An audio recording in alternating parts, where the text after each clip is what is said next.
Hey everyone, this slow motion series I'll be making is because I find the easiest way to learn tricks is to see them done.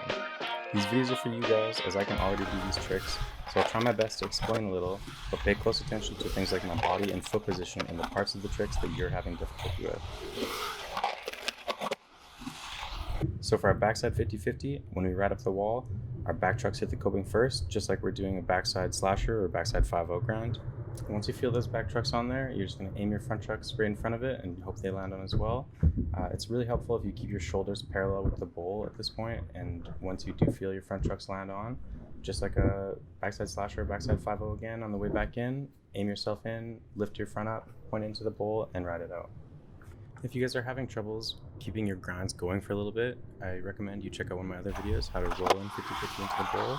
It'll definitely help you stay on for a little bit longer on your grinds, and it'll get you more comfortable doing grinds around pool coping or regular coping.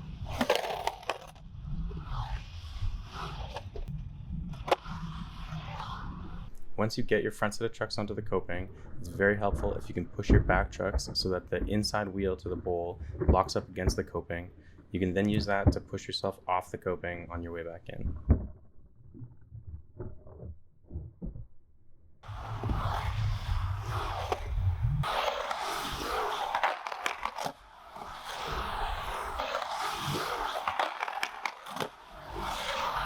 Once you start to get more comfortable with getting both your trucks up on the coping, you'll realize that your shoulders are a super important part in keeping yourself straight. So when your shoulders are parallel with the coping, it's much easier to stay on. Once your front shoulder starts to dip into the bowl, that's when you're gonna find yourself going back in and finishing your grind.